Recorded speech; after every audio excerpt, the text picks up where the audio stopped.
Good afternoon, everybody, and welcome to Mad Realms Talking Skritt. I'm your host, Jim, and we only have one bit of news, really, today, but it's kind of a big deal. But before we get into that, let me introduce my fellow hosts for this week's show.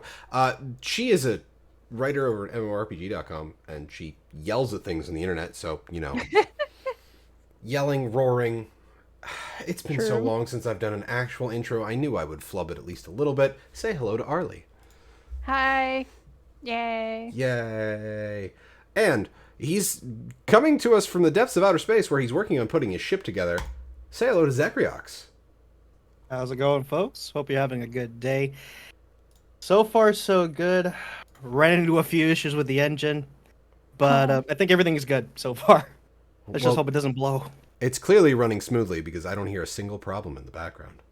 Mm-hmm. Cool. So Keep it clean. there you go. Keep it running clean. So we have one big old blog post from ArenaNet that was put up yesterday, July 2nd. And it starts off with the title of ArenaNet Studio Update, July 2021. It is written in 4 parts. Yes, 7-bit. Friday news is incredibly rare. We're going to go part by part. So the first bit here is written by Ruby Bear. Hi everyone, I'm Ruby Bear. You may already know me as the host of Guild Chat and other Guild Wars 2 live streams. That's the most visible part of what I do, but as a member of the community team, I swap job attunements regularly behind the scenes. The rest of the community team and I have been working with the development team to improve our ongoing communication with all of you. Your reactions to the Guild Wars 2 live summer 2021 blog post, weekly event schedules, and skill and balance previews confirm that we're on the right track. Continuing that trend, we have some important updates to share with you today. Now she introduces JT, who we will get to in a bit because that's number 2 on the list. But first and foremost, they're talking about communication. Yay. And Yay. yeah. Finally.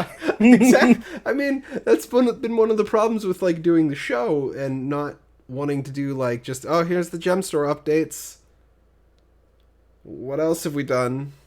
I could make an old Guild Wars 1 reference. Hey, the torches are lit. We finally got a response. But yeah, they did hit the mark. That they're giving us information and also I enjoyed Ruby's elementalist joke there. And That's why I went with the ha ha. and honestly, it's one of those things where it's like I have gotten a tiny amount of that as a moderator for a small section of a forum.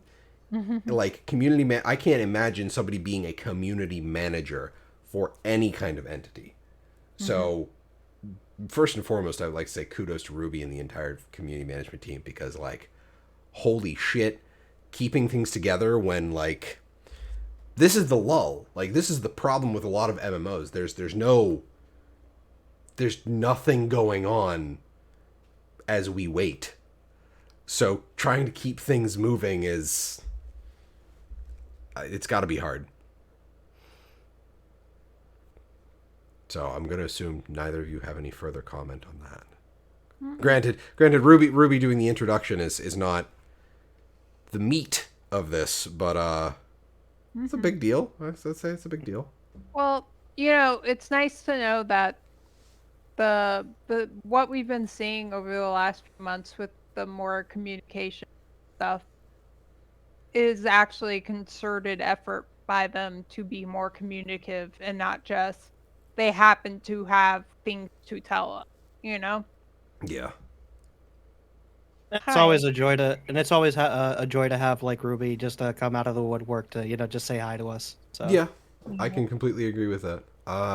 Well, 7-bit Elementalist is not dead because Reddit is awful at balance, and we already know that. And yeah, like even when me and Arlie have been streaming, playing the season 2 story, like going into season 2, knowing everything up to and through Icebrood Saga has been amazing. Like, just knowing all the story leading up to that and seeing like, oh god, they do plan this shit out. God damn. So, because season 2 was, we were at least midway through season 2 when Talking Skritt started. Mm-hmm. And this is episode 292. So it's been a while, and just seeing that like this is all planned out is fantastic. So are we good to move on to JT's bit here? Mm-hmm. Yep. Okay. So, a brief preamble. Hi, everybody. Please allow me to introduce myself. I'm JT, and I lead the Guild Wars 2 franchise and ArenaNet. I've been a director at the studio for a little over 6 years. ArenaNet is different. It's unlike any place I've ever been a part of. I'm honored to be a part of this game, team, and community.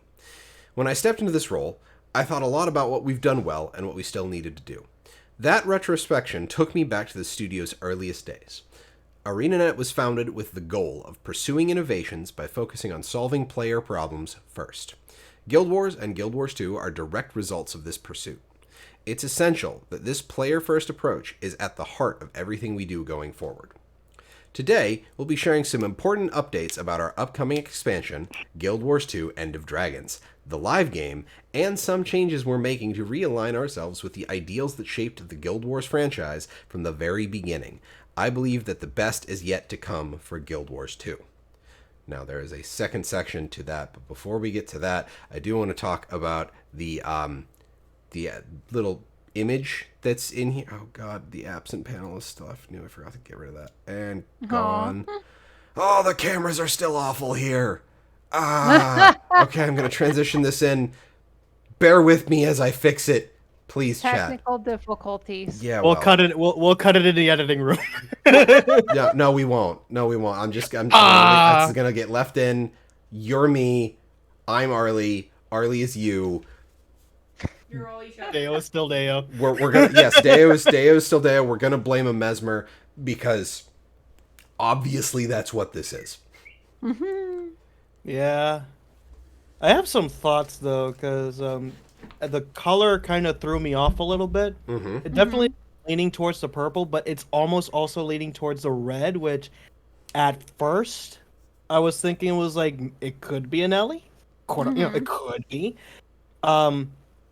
But on the other hand, though, there are some hints that this almost is like if I were to be realistic, realistic in our assumptions, this definitely is leaning towards Mesmer. And from what I'm seeing here now, this thing's a bit deceptive because if you take a look at what she's holding, people would automatically, of course, assume that it's a dagger, which I think it's most likely is. That's what people keep saying, but to me, it looks much more like a sword. If it was a sword, though, the only issue would be then the thing is the Mesmer already has dual swords. Well, that was one of the things we've talked about before on the show. Is that one of the other routes that they could go with elite specs is instead of giving a new weapon, they could take an existing weapon and change the skill set on it. Yeah. That could be very innovative. Because I mean, look at Warrior. What else can you give Warrior? Staff. Yeah, that's but about it. That's about it. But like we're gonna get to a point where it's just like, okay, what do you give this class? Yeah. So, I do think this fits the color scheme of Mesmer. I have also it kind of looks a little fancy for its take, so it definitely has a bit of a dress look to it. I'm actually leaning towards spear for the main hand weapon because I know during the pre-show Arlie and I were talking and apparently people are like, oh, there's a dev in a thread that confirmed that it's main hand dagger, and I'm like, which I haven't been able to find. I've been looking and I haven't found that. So well, Zlint, that's exactly what I was bringing up, is all daggers in Guild Wars 2 are wielded in a reverse grip. And that's not like a class thing. That's literally just all models. They are always held in a reverse grip. So I have to pay attention to that then. Actually, the artwork. because the pose is like the left hand is forward, the right hand is down, and it looks like it's being held this way. And then if like Red Wolf pointed out that there looks like a bit extending like from the hand backwards, and the bit up at the shoulder could either be part of the hand, but there's also like a tassel in the back that could either be coming off of the shoulder or the butt of a spear. Yeah. Yeah, that's the That's thing. what you Like I can't was thinking, tell. like that's why I was thinking like it could be a spear if they went go because it does look like it's extending from the back. It does, Well, but I I don't mean, know. it could also easily be something on the shoulder. Yeah. Like in a silhouette, there is no way to tell for sure. Yeah. Now the I'm gonna try and like curb my enthusiasm because I've been wanting land like spears as a land weapon for a very long time. There are a lot of really cool spear skins in the game, and I would like to see them exist again. Now, one of the things that might give this away is when they give us the claim ticket for the Gen 3 Legendary Precursor. And if they're like, oh, we're doing land spears, well, clearly they're going to add land spears into Gen 3. So if we see any new weapon type in the Gen 3 Precursor, well, we kind of know, don't we? My second bit of speculation is on what the Elite Spec does. Now, the aura above the head. Arlie, I don't know if this still works. Do Frost Mages still get the icicles that they can then proc with their spells in World of Warcraft? I don't think so, actually. Why do Although- they keep removing the cool shit in that game? Well, I have to also say I haven't seen a frost mage in a long time, so who the hell knows? Why do they keep But- removing the cool shit?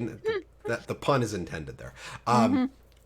So I mean, when- if you want a Guild Wars 2 related thing, I would say the closest thing to that would be like the Shiro healing spec, the Shiro healing. the Scepter Earth for Oh, yeah. Elementalist, the Scepter 3, I want to say, where you can proc the buff and it gives you toughness, and then you can activate it again. It sends out tiny rock shards. But I am speculating that instead of yes, Zlan, that's what I'm going in an illusory weapon mechanic as opposed to summoning clones. So yeah, that's what I mean. 7-bit is like the Elite Spec allows use of spears. So, yeah, Aurelia is a good combo. One of the things that I've been seeing in I've been reading a lot of web novels during the pandemic. The Wuxia or Zhanja, I'm flubbing the pronunciation of that, but it's Chinese, like Eastern style, hero's journey kind of stuff. And then a lot of like martial arts films, you have people controlling blades with their mind, their ki, whatever you want to call it. And then also multiplying those blades. That'd be sweet. That would be fucking cool to have like an illusory blade master spec. And have you guys played Devil May Cry, any of the games? And if you played Virgil, he has one skill where he actually like makes like illusionary swords that floats on top of his shoulder and just sends it directly to the enemy dies. Okay. This is what's reminding me of too. Like that sounds really hella cool. That might actually get me to play my Mesmer. I don't know. Oh, literally, Zlint just said the exact same thing you. Exactly. So there we go. We're like, Great this is the minds group. think alike. This is the group think. We're all like brain melding for this, but that's my conclusion. Is like, give me an illusory like multi-weapon user Mesmer Elite spec and give me land spears. Before we get too in the weeds with this. It'd be basically like conjured weapons, but Mesmer. Oh, So God. it could be Yes, yeah. they'll give the better conjured weapons to the Mesmers. Sad elementalist noises. I know. I mean, yeah. Yeah. Yeah. We figured it out. So conjured weapons will be great on another class. But to transition away from that to the last bit, the last 2 bits of JT's bit, Guild Wars 2 End of Dragons. As expansion development has progressed and the real-world challenges of the past year and a half have changed the way we live and work, it's become clear that we needed a little more time to deliver our creative vision for Cantha. As a result, we're delaying the release of Guild Wars 2 End of Dragons from late 2021 to early 2022. We appreciate your patience as we take time to give the expansion the attention it deserves.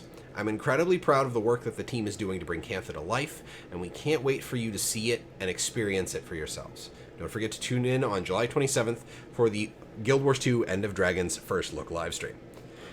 So, we're getting a delay of the game. Bittersweet. The expansion, but yes. Yeah, it's a bittersweet news, because obviously people want to play the game, as soon as possible.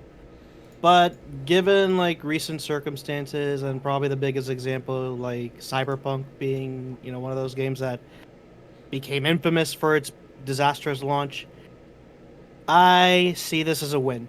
I think if they have more time to polish it, good. Take all the time you need.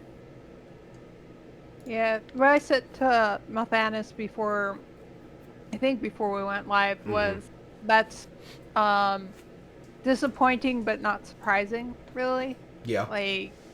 Just with everything that's been going on, everything that they're working on currently, all the other aspects, it's not surprising that we're delaying this. So Yeah. I'm fine. I was honestly expecting it in 2022 anyway. Primarily because of the pandemic. Yeah. I thought maybe 2021, but I was figuring 2022 anyway. And I am very much a proponent of release it when it's done. I don't want the game until it's ready. Don't worry about it. So just work on it and we can wait. It's fine. Clear. This isn't nearly as much time as between the end of season 2 and Heart of Thorns. We're fine. Yeah. If we went through that once, we can go through a smaller amount of it again. Don't worry about it. But yeah, because Iceberg Saga, it just ended in May? Was it? And No, now end of April. End of April. End of April. Okay. Right, because they've gone through all of season 2 and we're now on season 3 of the replay. Season 3 just so that started this makes past sense. Tuesday. Yeah. Which I totally understand. All the replay would have ended, I think, late 2021 if they're going all the way through season 4 again. Yeah. And then everything else is coming in, but it would have meshed well, but pushing it back is fine. It's fine. Don't worry about it. Don't worry about it. The final bit. Go ahead. There's a bit of a joke incoming with this particular related news, but it has to do with what's upcoming next, so take it away. Okay. So the final bit from JT. A familiar face returns. A large part of my job is planning for the future. We have some big plans in store for Guild Wars 2, and ambitious plans require ambitious leaders. I knew I needed a partner to help share the load in order for us to achieve our long-term goals and deliver the game experiences you deserve. I needed someone who intimately understood the franchise and, most importantly, our players.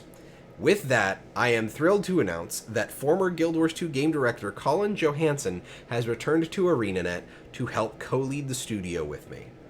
All aboard. Take it away, Colin. Yay.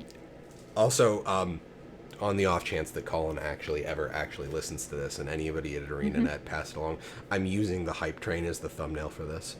I'm sorry. The second coming of Colin. Sorry. Yes, Colin's so handsome. Yeah. Well, okay, so I tweeted this out, but way back when Gamebreaker TV was still a thing. I looked for the video. I couldn't find it. I don't know where. We had somebody did an interview with Colin for the release of Heart of Thorns. And we managed to get it was like, oh, hey, our Guild Wars 2 podcast has it, like, you guys can give us a question that we can put in right at the end. And we're like, we don't want to push, we don't want to ask, like, because they're already dealing with, like, blitz from all sides. So let's do something to lighten the mood. And our question was, Cantha? So, literally, the only tie that Talking Skritt has to Colin Johanson was a joke question about Cantha. Oh, actually, I think that was when I interviewed. It was not you. It wasn't? It 'Cause was I a remember dude. something like that. Okay. It was a dude. It was not you. I would have remembered if it was you. The prophecy has been foretold. It might have been Matt It might have been Matt. I can't remember who did the interview. Yeah. I know specifically it was not Arlie. We've been Okay. friends for long enough. I think I would have remembered if you did the interview. I mean, I know I interviewed him a couple times. Yeah, but it wasn't that specific one. But and of course, he said it's on the table. So clearly, they kept the table there, waiting for Colin to come back to. Well, it wasn't actually Colin who started the table joke. That was another dev who said that, and then he picked it up and ran with it. Well, like that. It's just. I'm sure it's the ArenaNet table. Like, it's their table, but it's just like Colin said Cantha was on the table, so we just had to wait however many years. And here we are. But I could just imagine, like, given the circumstances, now they have Colin back, and if anything during, his return had anything to do with, like, shifting, like, the delay and everything like that, like, if it did or not, but this is just where it comes with a joke where it's like, all right, so, Colin, how we're gonna do with End of Dragons? When's it gonna be out? When it's ready. Back to that old joke again. The classic. I'm perfectly happy with that. Meme or Yeah. not, it's fantastic. But to get to Colin's bit, and then we can talk about what he's bringing back to the table here. Back from the table, I should say. Hello, Guild Wars community. Colin here. I'm incredibly excited to be returning to ArenaNet. When I decided to leave the studio in 2016, it was one of the hardest decisions I've made in my career. I spent over 11 years working on the Guild Wars franchise as a game designer and game director. One of the first projects I ever worked on at ArenaNet was building a quest where you helped a little girl named Gwen find her lost flute, and the last project was leading the team through pre-production on the Guild Wars 2 Path of Fire expansion. Guild Wars, this community, and the team at ArenaNet hold a deep place in my heart, and returning feels like coming home for me. When JT reached out about the opportunity to help lead the studio with him, we spent a lot of time talking Guild Wars, its future, and our interest in driving a renewed focus on our players. Bringing the player perspective into our development process is a huge part of what made Guild Wars a successful franchise from the beginning. Before we launched Guild Wars and Guild Wars 2, we opened them up to public testing to gather your feedback and make improvements. After they went live, we evaluated your feedback and your actions in the game, and we used that data to make a better experience for our community. We want to keep improving in this area in the future. Talking is the easy part. It's what you do that matters. So, let's talk about a concrete step we're taking to improve on this front. Guild Wars 2 is big and complex with a lot of unique game experiences, including Living World, World vs. World, Player vs. Player, Endgame PvE, and more. Traditionally, the game director has had their attention split between overseeing the development of the live game server and expansions. To ensure the live game is getting the attention it deserves, JT and I have created a new role that's focused on leading development strategy for the live game and ensuring that we're giving you a consistent quality experience. We felt that it was important that we found someone for the role who knew the franchise in and out and is a tireless advocate for players. I am pleased to announce that Josh Davis, aka Grouch, has rejoined the team as head of live operations. Now, before we get to that last bit, I am super, like, memes aside, I'm super happy that Colin is back, if only because every time I've ever seen him talk about Guild Wars, he is so earnest about this game. And I love that. the fact that they went ahead and created a whole new, like, I think it was 7-Bit brought up that Colin is now one of the co-leads of ArenaNet. Mm-hmm. And the fact that both he and JT are like, wait a second, we need someone to focus on the live game so our attention isn't split. That's amazing. Yeah. I am super happy to see this continued focus of we need to talk to the players, we need to focus on the players. It's great. Mm-hmm. He's a very passionate dude when it comes to the game. He's always been, so it's good to have a passionate person back into leading the project at this point. Yeah. Well, like for me, I always go back to the first time when I met him and Izzy. It was at PAX East. They had just announced Heart of Thorns. It was the first time people were getting to see it, and of course, they've been doing interviews all day, and like I can't express to you just like the relief and happiness that both of them showed in their faces when they found out that I did actually play the game and I liked it, and I wasn't just somebody who's having to learn all about it to write about it as a, which is common because just how conventions work. It's something that I always remember, that like both of them care about the game so much and love interacting with people who play the game, whether you're new or have been playing for a long time. They like hearing perspective, having that.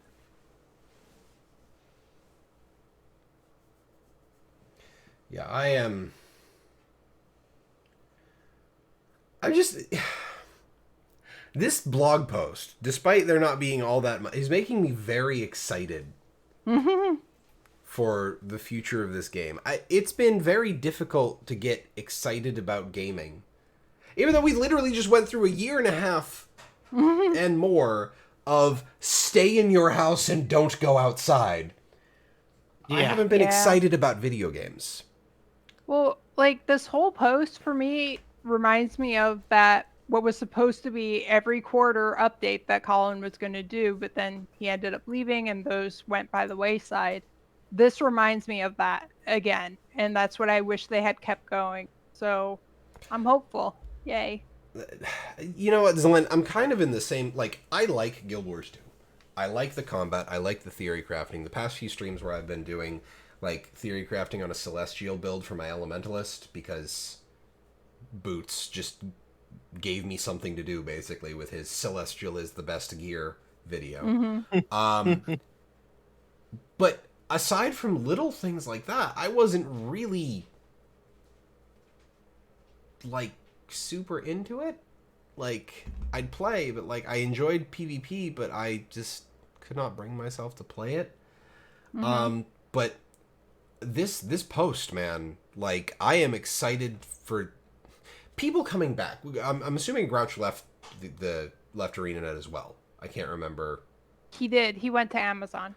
Okay, so he was another of the people that went to Amazon. That's why when I was reading it, I was like, oh wow, they're both back. I wonder what that means for Amazon. That's why, because they both were at Amazon.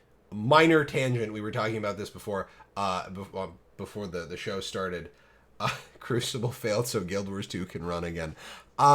Crucible, Breakaway. We're not counting eggs before they hatch on New World. Sadly, I hate the fact that I'm saying that, but like I want New World to do well. I don't ever want a dev project to die. It's just Amazon Games. They both worked on Crucible. Ugh.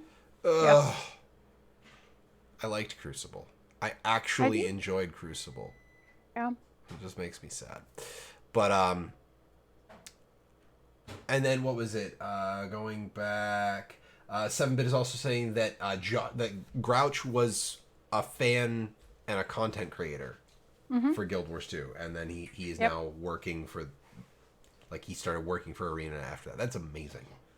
So like it's one of those things where it's like, yeah, definitely, like, here is a man who knows what to talk about, and if y'all don't have anything to talk about with Colin's bit there, I can go on to Grouch's bit. We good? This is like Avengers Endgame level of reunion. Like the crew is Yeah. back. Yeah, like this is Yeah. this is the All Star reunion tour for ArenaNet. Like this is the Mhm. kickoff of the All Star reunion tour. hmm Grouch's bit is titled "Do It Live." Hi, Josh Which Grouch made me Davis. laugh. Reporting for duty. Bridging the gap between players and developers is a passion of mine, and it's part of why and how I got into the industry to begin with. When JT and Colin asked me if I'd be interested in rejoining the studio to help recenter our development efforts on players, I couldn't possibly say no. I'm stoked to partner with such a talented team of developers to write the next chapter in Guild Wars 2's story. It's been an eventful couple of months for the live team, starting with the summer 2021 live blog post we published back in April. It's a little nerve-wracking to publish detailed release dates that far in advance. I know how he feels as a developer, not a games developer, but like even the little shit that I manage myself for my company. Hard dates suck, and I hate them. Game development can be a little unpredictable at times, but in general, I believe the benefits outweigh the risks, and we intend to push for this level of communication as much as we can going forward. It's new territory for ArenaNet, but we're excited about this direction. In addition to Living World Return, that roadmap announced some major additions coming to the game this summer, namely the Twisted Marionette and the Legendary Armory. We prioritize these features because we know they're important to you. You've told us as much. With that in mind, we'd like to give 2 more long-awaited updates that we know are important to many of you. And I'm going to cliffhanger that. Do either of you have anything to say about Josh's intro here? I think he's... Exci- Yeah. Sorry, go ahead. No, go ahead. I'm excited. Good to hear his enthusiasm.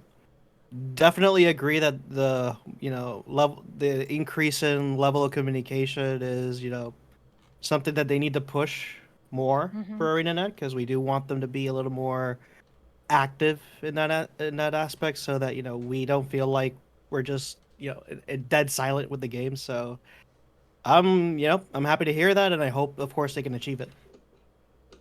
Yeah. Arlie? That's basically what I was gonna say. Like, Okay. it's Sorry. more indication that they're going in a way they need to. We always have to keep in mind that more communication is good, but we also have to remember that, like he said, development is a process. Like, sometimes when you're working on something and developing it, it doesn't end up the way you want it. And that's just something keeping in mind, or where you Yeah. originally wanted it for various reasons. Okay, so we get to the first big part, and this is where we put all the "it's happening" gifs. Alliances when? It's happening. Alliances this year.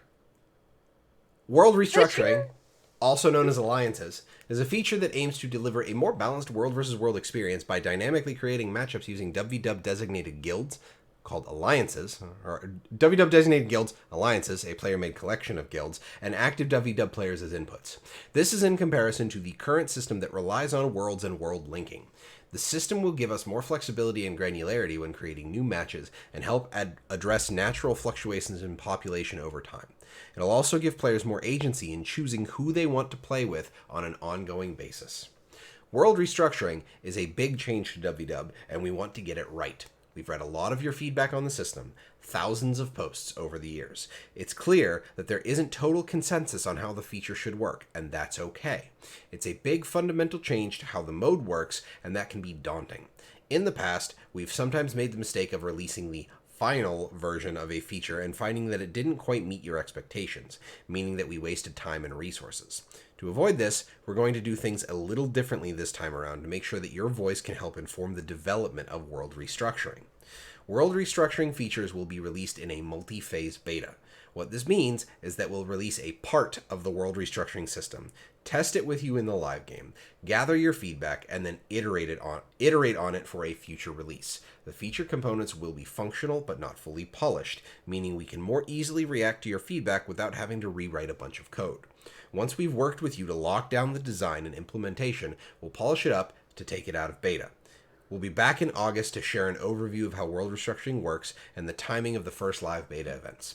Our communication regarding this feature over the last few years missed the mark. In the past, development priorities shifted away from WW, and unfortunately both world restructuring and our players suffered as a result. Our new leadership team views WW as a cornerstone mode of Guild Wars 2, and it will be a focus of ours going forward. Can I just Dang. say I'm super, super excited about all of this because a number of reasons. But one, like anything you do where you're changing how WVW works is really hard to test, not because it's such a big thing and there's so many different things. If you have less than tons of players playing it and testing it, how it provides and works in private and like closed area will not be how it works when you go live, because it's just when you get to a certain number of players and the way they do things and interests, there'll be different ways that players play it that you won't see on the test. You just cannot recreate that. There's also a problem. It's like sometimes when you release pieces of systems, it won't quite work right because it's hinged on something that's coming later. But by them doing this, they'll be able to see that because they'll hear the feedback and know why it's not working right now. And they'll know if that next piece will fix it or not and how they need to fix it to make it work better, Mm-hmm. which makes it a much more clear pathline to get a better overall system in the end. Like, I'm just so excited. This is like absolutely the best way that they needed to go about doing something like this, because otherwise, I absolutely agree with him. They would have done this big thing. There would have been things people liked, but there probably would have been a whole bunch of other things that people didn't like that they couldn't anticipate. So then they have to unwind some of the things, and that may or may not be, possible depending on how it's built. So Right. I am extremely excited about all of what he said there. I'm Yeah. like, oh my god. Yeah. I am. There's a few parts here. Like, one, I'm not entirely sure how people are confused about how this was supposed to work.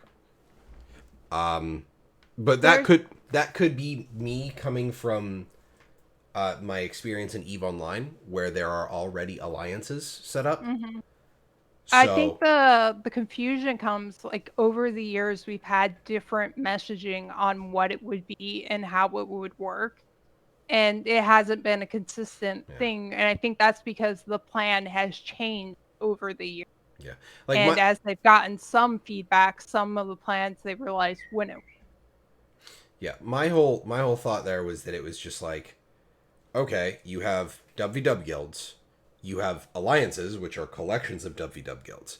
You would start from the top and go down. You'd be like, okay, we need we need red, blue, and green for this matching. So, the algorithm would pick 3 alliances, and then to start filling the slots, like fill the teams out, there would be like distinct WW guilds that would be selected to fill out the teams.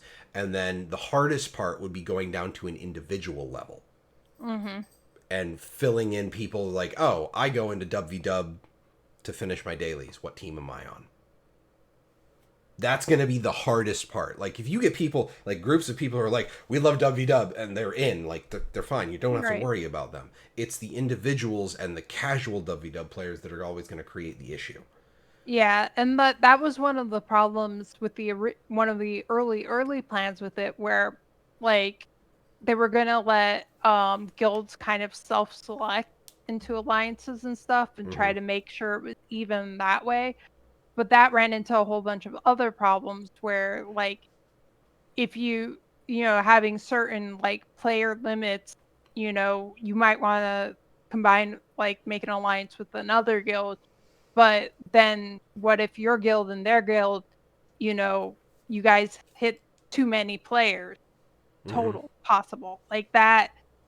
It just created too many problems. So I don't know what they're going to end up doing now and how it's going to work. But that's why I was kind of saying, like, why there's confusions and different opinions on how it should and can work, because it has changed over the years of what they've said and what they're planning.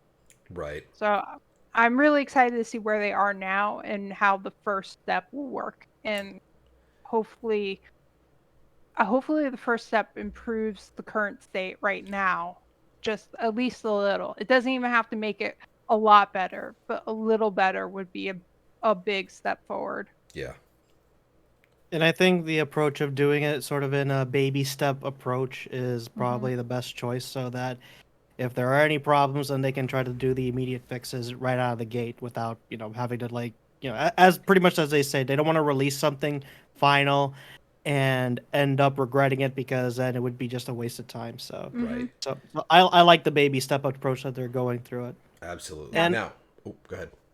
And I'm sure that as far as like the consensus thing, I'd say as far as that's concerned, because as far as like what they're going for, it is kind of clearly defined, but obviously a lot of people have mixed opinions on whether or not it's a good idea in the first place or not.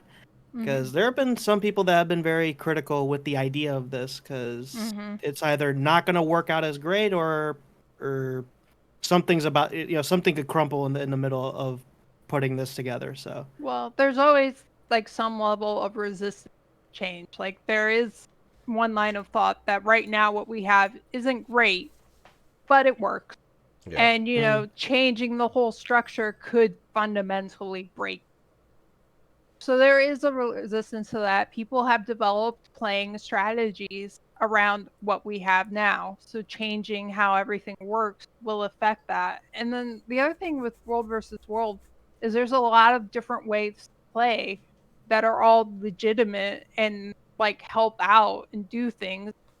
People might debate how useful some things are versus others, but there's a lot of different play styles and people interact with it and take part, and making sure that whatever they do and change doesn't make it so that any of those play styles not necessarily become useless, but become like you can't do it for some reason. Yeah. That would also be a concern. Now, I do want to bring up two things that came through on chat. Actually, three, now that 7-Bit dropped another paragraph here. First bit from 7-Bit. Not only is this news exciting all on its own, but think about it. It's coming out this year before End of Dragons. That means that it's not an EOD expansion feature. This is something that they could have easily held back for EOD to make it seem bigger, which implies that what they do have planned for EOD is already big, and it already has a big flashy feature. It's a solid point. It's either, or they thought that weighing it against like neglecting dub until End of Dragons released was not worth it. Well, Because- especially with the delay. Like maybe that was planned originally with it, but with the delay, they made the judgment that no, we need to get this part out. Yeah. Now that And- actually. Oh, go ahead. sorry, and given that they are definitely showing signs that, they do want to, give the impression that, they want to support World versus World more consistently or anything like that, I think it would be in their best interest to do it in that particular way, because, like sort of as I said earlier, if they're doing a baby step approach, because it is a system that's very complex. It's not, matchmaking systems are not easy to make, I can imagine. And I would say this is sort of, the best outcome that they can move forward with, so that at least everybody is kind of satisfied with it, and without releasing it into a state that nobody would then like. Right. And also, just minor thing, at least that would mean that while we're still waiting for EOD to arrive, despite whatever features they want to add for that at that point, at least we still have some things to look forward to this year. So there's no like content drought or anything that that we're expecting. So it's sort of a we're getting a few good things at least out of it, regardless of the timing. Yeah, definitely. That does dovetail rather nicely into what Zlint said about actually getting into dub now when he finds a guild for it. This is going to massively rejuvenate the dub population. Mm-hmm. And I honestly think that this is going to make it easier for them to do WW events, for that matter. Like, it'll be easier to bring the tournaments back, Yay. which was a great time. Mm-hmm. It will be easier for them to have group play, like organized play, because if you're going in already part of a WW tagged guild, like Mm-hmm. you clearly already are part of a group that is an organized group getting into WW. So I see this as a gateway of getting this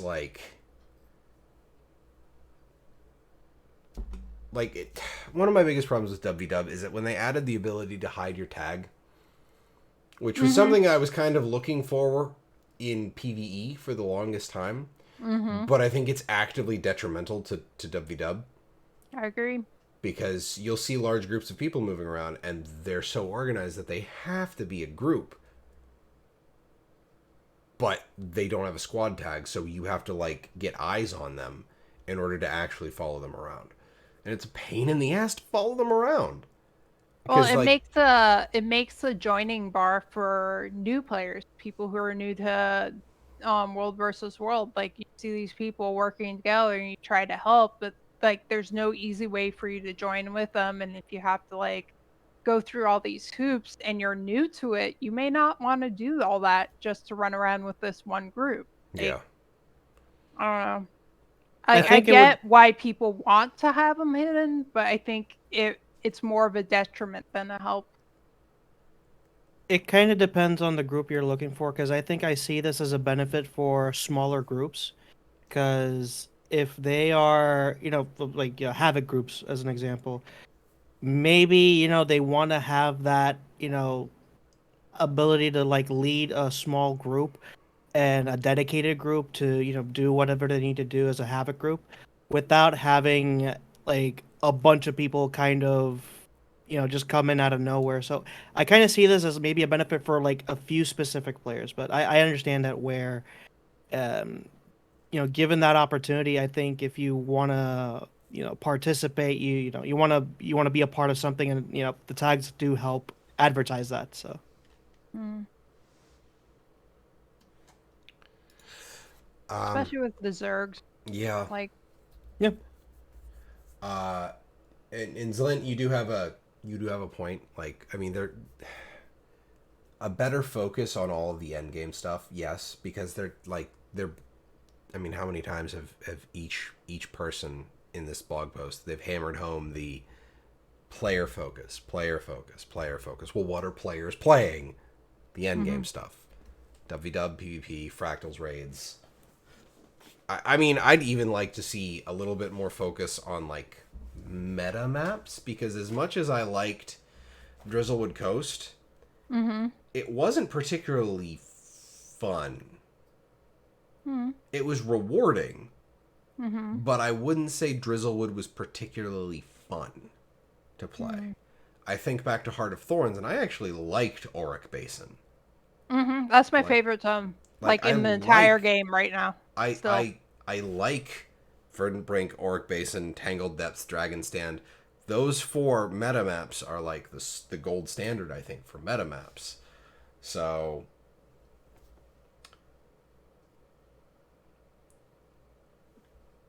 my main point is that I think ArenaNet wants to fix the image Guild Wars 2 has to the greater MMO community outside of the Guild Wars 2 community. That's fair. I mean, I would like to see more done with marketing. We've talked about that before, because more Quiznos incentives. I mean, if it would get a Quiznos built near me, I love Quiznos subs. They are far superior to Subway. Yeah, I actually just discovered last month that we have a Quiznos near us. We had no idea. Well, I just tanked our ability to get a Subway sponsorship, so. Ah. But the one thing that all of this, it's all gameplay. And I do have a final segue for this, because this is actually going somewhere. Okay. Grouch's last bit is the client performance optimization. We've heard you loud and clear. Guild Wars 2 needs better frame rates. We agree. We're actively working on upgrading our engine to DirectX 11, and we expect to be able to roll it out in an opt-in beta later this year. An important note is that the upgrade to DX11 itself isn't a magical fix for frame rates on its own. Some players may notice a difference. Some players may not notice a difference at all. However, upgrading to DX11 opens a lot of doors for improving performance, CPU multi-threading for instance. It also paves the way for some potential graphics upgrades down the road. We're investing in our infrastructure, engine, and graphics because we're looking to the future. This is a long-term effort. Yeah. I mean, yeah, Guild Wars 2 might need a little bit of a facelift. It is a nearly a decade-old game, and while it still looks good, I'm not gonna, deny the current look, but it could use some improvements. It could use some improvements in some places. Now, 7-Bit has been doing a great deal of sleuthing in our Guild Wars 2 chat channel and our Discord link in the description. People are complaining, why not DX12? Well, DX12 is supported by, on 7-Bit's whole thing, DX12 is supported by one MMO, World of Warcraft. There is 130 games that support DX12 right now. That, and also some of the other information from 7-Bit, is that DX9 to DX11 is a far easier jump than DX9 to DX12. So their mileage will be better going to 11. And then apparently there's also hardware issues going to 12, that if you don't have a certain level of hardware, you can't even do DX12 in the first place. So DX9 to 12 is almost a full engine rewrite, so there you have it. And that would be... They'd have to redo Super Adventure Box again. So... I've also heard, I could be completely wrong. I'm not too familiar with how all this works, but as far as anything like DX11 for one thing is still a standard that most games still run on DX11, so it's not like an outdated, engine at the end of the day. It is something that is still used to this day. DX12 is still just a minor upgrade that very little games use. And if I'm correct, or if depending on where I've heard this, because I've seen a comment on this, like in one of the videos, other people reacting to this, they've mentioned that it also may have to do with still allowing players to play the game, like if they're running on very older systems. Going to DX12, it's not going to support like anything like Windows 10 or below. Like or basically anything below Windows 10 is not going to be supported, or something like that. And DX11 still supports at least any smaller operating systems. Again, quote me if I'm wrong, but that's what I've heard as far as I've looked into it. DX12 launched with Windows 10. Yeah. So, there's that. So if you were to upgrade to DX12, you might cut a lot of people off from the game. Yeah. And that would not be a good thing. Yeah, and one of the things I do remember seeing when talking to 7-Bit is that like they're no longer supporting Mac, so they don't have to worry about coding for OpenGL. So yeah, but that was Apple's fault. Apple's fault. Yeah, that is absolutely Apple's fault. I know, like, it's absolutely Apple's fault. No one, like, they're gonna kill gaming on their own rigs. It's just not gonna be great for them. But like, yeah, I'm not. I like the not having to code for OpenGL means they have a lot more free time for the team that works on stuff like this. So that's great. Improvement on graphics and engine quality, like since they're investing in like the infrastructure of the game. Maybe we won't, when we all get into our WW alliance, we won't have to deal with the 5-second skill activation time in WW. Yeah, that's always a problem. That's a good point, 7-Bit. 7-Bit's point is this is a big investment into the engine that would not be done if they did not plan to support the game for at least another 5 years. Yeah. Absolutely. You want proof? You want proof that they're more committed? Here you go. Yeah.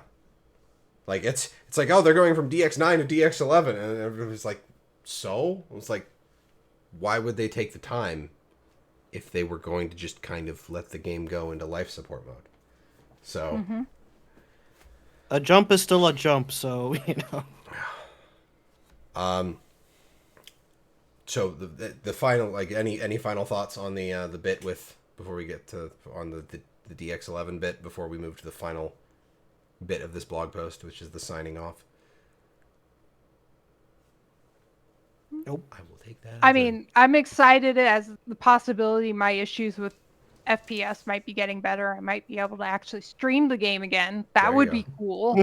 But I need to actually fully reformat my computer at some point. Yeah, because my computer just restarts itself in the middle of the night, and it's a driver error, and the Windows error code is uninstall some drivers and then try again. And I'm like, okay, so I'm just gonna reformat my computer then, because that's basically what they're telling me.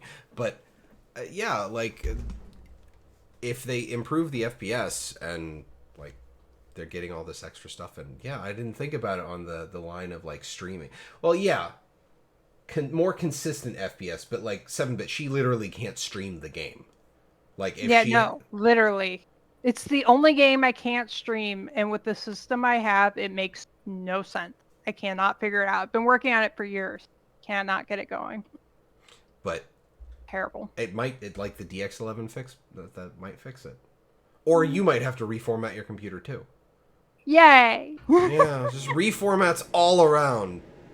Zek, don't do that. Your ship might crash. No. And finally, we're very excited for the rest of 2021, and we can't wait to celebrate with you on July 27th during the Guild Wars 2 End of Dragon's First Look livestream. We've got a new trailer, feature reveals and information, news about Elite Specialization beta events, and details about the story, characters, art, event design, and more. We want to make sure you have many secrets to discover when you visit Cantha yourself, so while we won't be spoiling things, we still have lots to share between now and release. We've planned more Guild Wars 2 End of Dragons live streams through the rest of 2021, and they'll each bring you more news about the expansion. Our community is the lifeblood of all we do. Thank you for being a part of it. Signed, Ruby, JT, Colin, Josh, and the ArenaNet team. The screenshot is actually from the trailer. Okay, so I need to actually pull up the screenshot. Let me... From the trailer or just a... Well, that's what 7-Bit is saying, that metadata on that closing screenshot is actually from the trailer. So save an image as... I'm getting there. This will take... There's no mistaking what this map is. Is it? Didn't I think somebody? I think it was that shaman posted it. It's Xingje Monastery. Yeah. Yeah. Which definitely I'm not familiar with because I'm a filthy casual and never actually played through much more of Cantha than like the first 3 missions for factions. Resources plus. I blasted through when I got all the heroes from Nightfall because I was one of those guys. It's like I wanna get all the points for Hall of Monuments. What's the fastest way to do it? Get all the heroes from this thing, beat the quickest campaign. That's factions. Okay, blasted through it. Like my problem was that my parents are split, and I could not. My mother had 14.4 internet. Like I had 14.4 AOL dial-up. So I could not play Guild Wars 2. I could not play Guild Wars at home without tying up the only phone line, and I couldn't really play Guild Wars itself as much as I wanted to when I was at my dad's. So yeah. But there it is, the new and improved Xingje Monastery.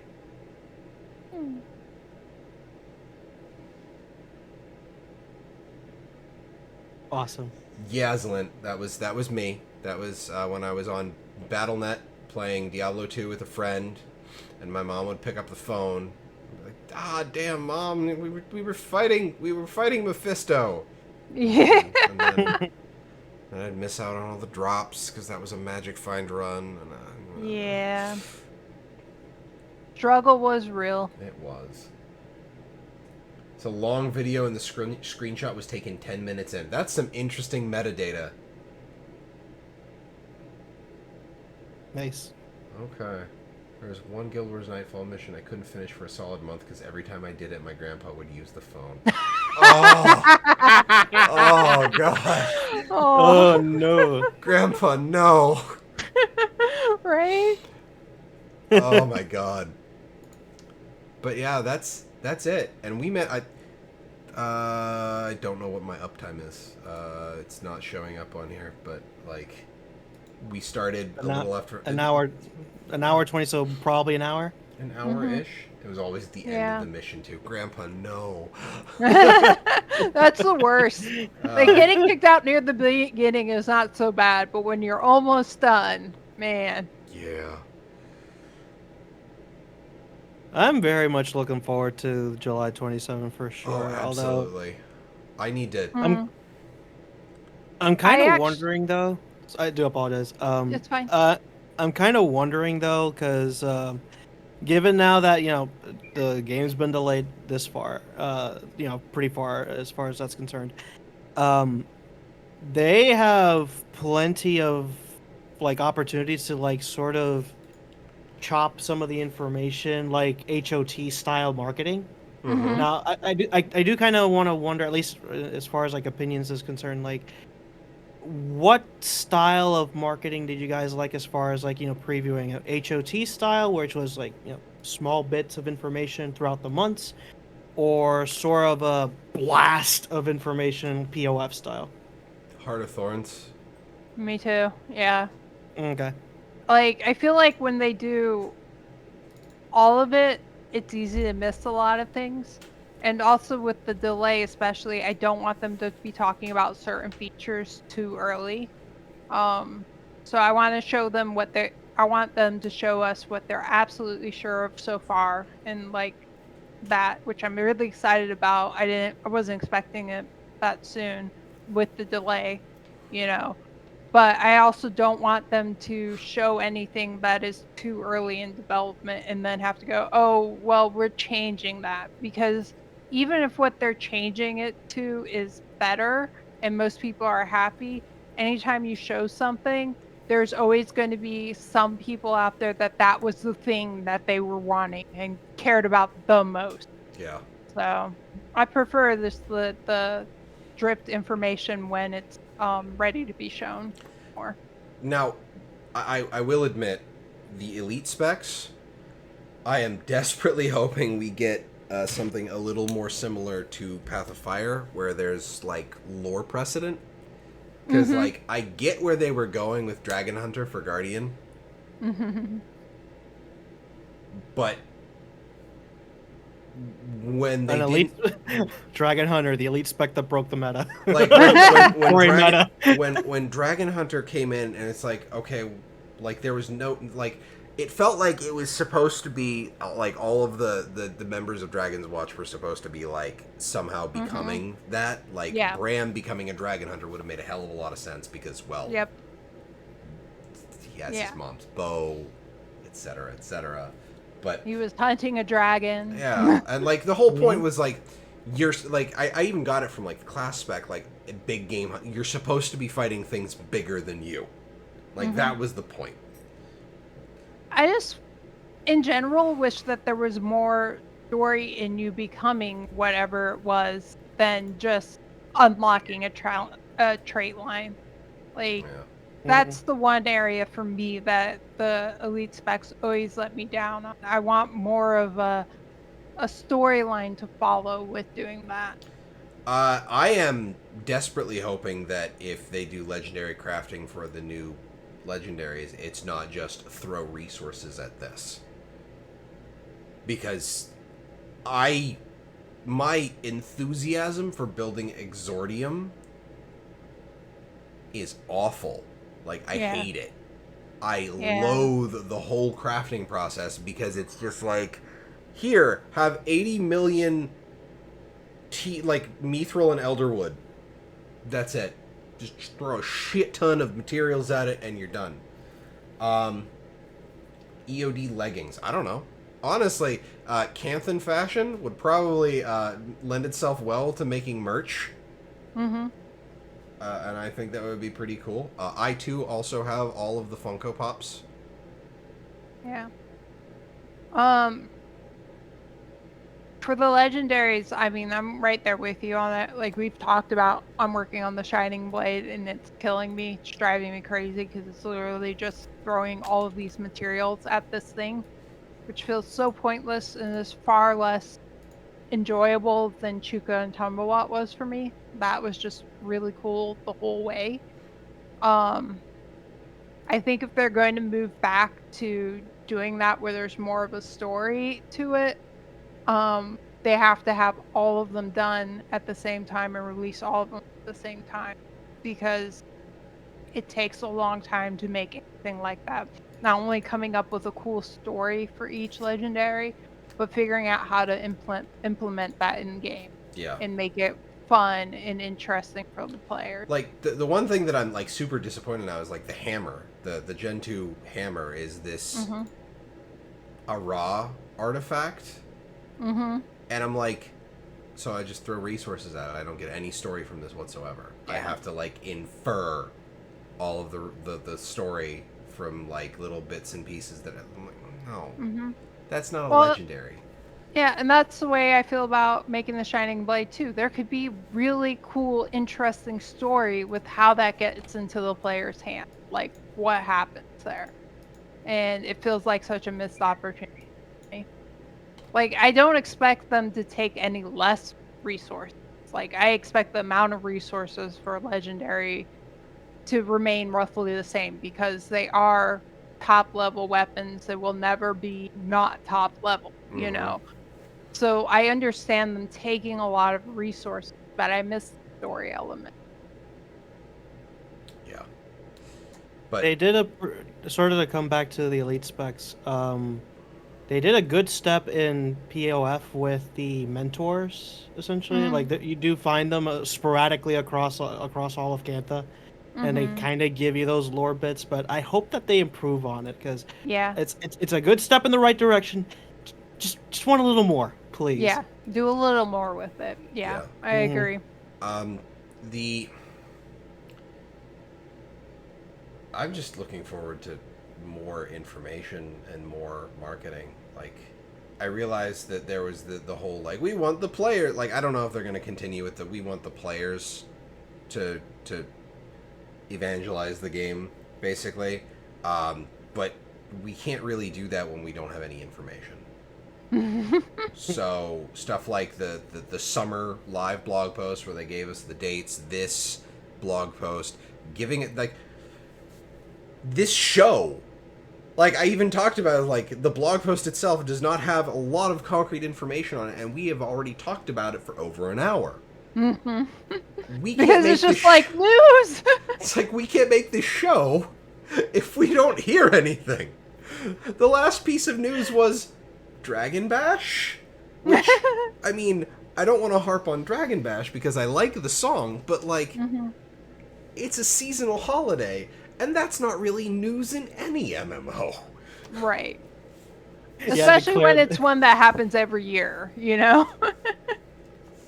He had to clear the dust on that one. How long has it been? Episode. No, I actually pulled it up. I had to pull up the YouTube channel for Mad Realms just to double check.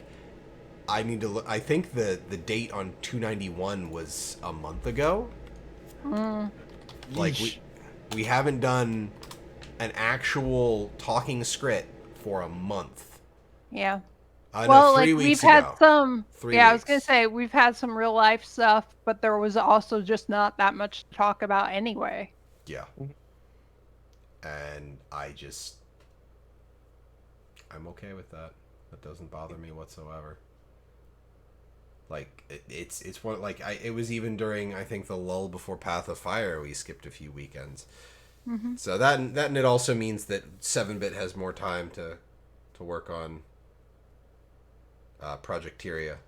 Yay. Which I'm actually wondering. Like, I was worried that like episode 300, because we were talking with 7-bit as maybe doing like a one-shot playtest of Project Tyria on stream for episode 300 for like a special. And I was worried that we'd like mow through the last like the last 8 or 9 episodes before he had much time to work on that. And it's just like, no, it's fine. We haven't had any news to talk about, so 300 keeps getting pushed back. Pushed back. But I think that's us devolving into post-show talk. So I think that means it's time for outros. So Do want to mention one more thing, because I do apologize, because I think we forgot a bit of an advantage that Guild Wars 2 now has, because this year is kind of hectic with releases of games, especially Final Fantasy 14. The next pack is coming up early in this sort of in the same time frame as they did earlier. At least the idea. So, given the fact that now that they pushed it a lot farther away, there's less competition, and of course, more room for them to grow and especially market themselves. So, that's honestly also an extra little plus that I forgot to mention earlier. So, Yeah, that's a good point. I didn't really think about that, but yeah. yeah. So it doesn't get Battleborned. Do you remember Battleborn? I remember Battleborn. They were. I remember it was a thing that existed for a little bit. It was there for our first PAX when we came out to visit you in 2016. Was it? They had a whole main floor section. They had a giant like 18-foot statue of a bunch of the characters. I have pictures of that. Yeah. She has pictures on her DSLR camera because she took that to take photos of like cosplayers and shit. But like I totally don't remember that. Yeah. Like it was like they won't get Battleborned, which sadly Battleborn got Battleborned by their own company. Right. But, ouch. Yeah.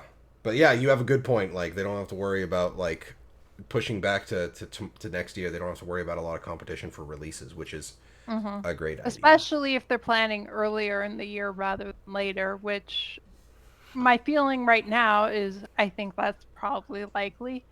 Early to mid rather than mid to late. Like earlier in the year too, it's a lull in all gaming.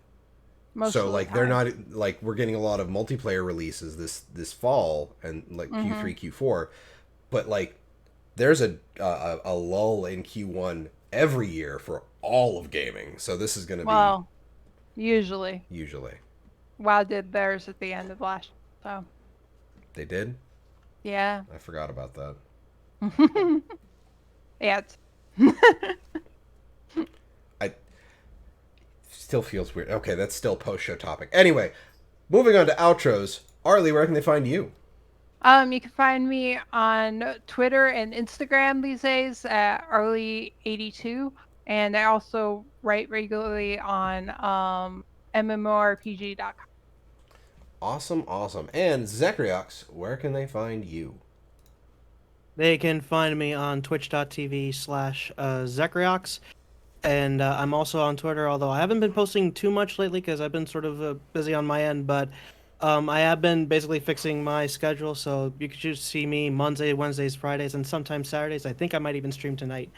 But other than that, yep. If you want to stop by, say hello. Looking forward to you guys. Awesome. And you can find my dumb face here on twitch.tv/madrealms. That's 2 A's in the mad. Tuesdays, Thursdays, and Saturdays. Tuesdays and Thursdays is 8 p.m. Eastern. Saturdays is 4 p.m. Eastern. I would say that Tuesdays is our group game shenanigans, and then Thursdays is when I play PvP games. But this past Thursday, I felt awful. Like I had zero energy whatsoever, which is why I didn't end up streaming that night. And then Saturdays has just been me and Arlie doofing off in Guild Wars 2 because aforementioned lack of news. But we might Content is content, dude. don't I- even you're worry not, about You're that. not wrong. And then Tuesday we might go back to doofing around in Guild Wars 2 because we just spent a Been night. fun. We just spent the night in the Silver Waste this past week. Yeah, And that was a blast. that was some old school shit right there. But I'm also on Twitter at Malthanis MMO. I tweet things sometimes, and sometimes they're even mildly interesting. But enough about that. Ladies and gentlemen, thank you all very much for watching. Have a wonderful evening, and we will catch you next time. Goodbye, everybody. Later.